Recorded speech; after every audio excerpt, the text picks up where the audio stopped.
Actually में क्या है कि हर बच्चे का कॉन्सेप्ट होता है सर, हर बच्चे का डिमांड है आर्टिकल का। आर्टिकल का रियल कॉन्सेप्ट क्या, रियल कॉन्सेप्ट, उल्टा पुल्टा कॉन्सेप्ट नहीं पढ़ाना, रियल कॉन्सेप्ट पर काम करना है। कॉपी पेन निकालो, अभी पढ़ाऊंगा नहीं, कॉन्सेप्ट दूंगा। मैंने क्या कहा बाबू, आर्टिकल क्या है, आप किसी भी स्कूल का कोई भी बच्चा, इंटेलिजेंट बच्चा उठा दो, HBSU CBSE कोई भी हो इंटेलिजेंट बच्चा, उससे पूछो आर्टिकल होता क्या है, वो क्या कहेगा, सर AND होता है, AND, AN और D।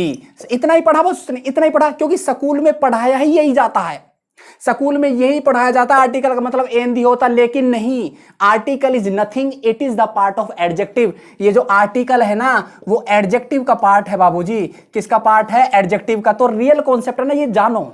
आर्टिकल कुछ नहीं होता, आर्टिकल का मतलब तो होता सामान, आर्टिकल का मतलब होता लेख, आर्टिकल का मतलब होता अनुच्छेद। कहीं दिखा दो मुझे, कहीं है तो आर्टिकल का मतलब एंदा। यदि मैंने कहा आपसे कि उस व्यक्ति को आर्टिकल के तहत फांसी दी जाती है, तो क्या एंदी के तहत दी जाती है क्या, नहीं, कोई अनुच्छेद होगा। दिमाग में आया बात। अगर मैंने कहा इस घर में बहुत सारे आर्टिकल्स हैं, तो क्या एंदी हैं, नहीं ना, सामान। दिमाग में आ रहा बात। अगर मैंने आपसे कहा कि घर पर जाना और एक हिंदू का आर्टिकल पढ़ना, तो क्या हिंदू के आर्टिकल में एंडी लिख रहा है क्या, नहीं ना, कोई ना कोई लेख होगा।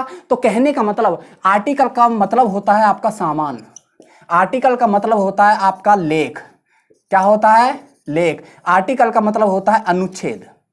क्या होता है, अनुच्छेद। तो रियल कॉन्सेप्ट है ना, रियल कॉन्सेप्ट पर काम करो भाई, उल्टा पुल्टा नहीं पढ़ना बिल्कुल भी, सीधा कॉन्सेप्ट आओ, सीधा।